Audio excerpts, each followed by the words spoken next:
হ্যাঁ মেডিকেল করছিলাম না, মেডিকেল তো রিপোর্ট অনেক পাইছি না তো কি আমি তো চেক করতারি না, চেক কেমনে করে জানিও না আমি, বুঝছো? খাওয়াতে চেক করামু।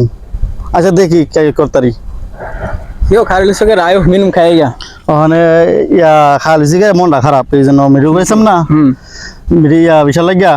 ওখানে তো ডাক্তার নানান কথা কইছে, ওখানে কেমনে চেক করে দেম জানি না, মোবাইলে চেক করুন যা বলে। তো এটা তুমি আমার বলবা না, এটা তো আমি চেক করতে পারি।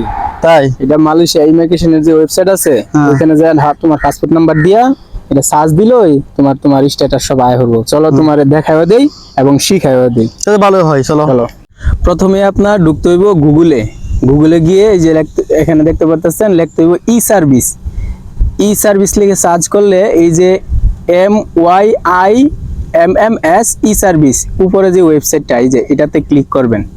এটাতে ক্লিক করার পরে এই যে দেখতে পারতেছেন এখানে উপরে পাসপোর্ট নাম্বার, সো এখানে পাসপোর্ট নাম্বার দিয়ে দিতে হইব, যেই পাসপোর্টটা দিয়ে মেডিকেল করা হয়েছে। তারপরে এই যে নিচে দেখতে পারতেছেন সিলাপিলি, এই যে এখানে ক্লিক করতে হইব। এখানে ক্লিক করার পরে এখানে বাংলাদেশটা সিলেক্ট করে দিতে হবে। বাংলাদেশটা সিলেক্ট করে দেওয়ার পরে এই সাইডে এই যে এই পাশে দেখবেন যে চারিয়ান, এই চারিয়ানি ক্লিক করতে হবে। চারিয়ানি ক্লিক করলে এই যে দেখতে পারতেছেন যে আপনার পাসপোর্ট নাম্বার, কয়টা মেডিকেল করছেন এই পাসপোর্ট দিয়া, তারপর হচ্ছে নাম, তারপর হচ্ছে যে তারিখে আপনি মেডিকেলগুলো করছেন, তারপর হচ্ছে লেলাকি মানে হচ্ছে ছেলে, ডেট, তারপর হচ্ছে কবে আপনার এই মেডিকেল শেষ হবে, মেডিকেলের মেয়াদ। তো তারপর হচ্ছে লাস্টে দেখতে পারতেছেন এখানে হচ্ছে ফিট।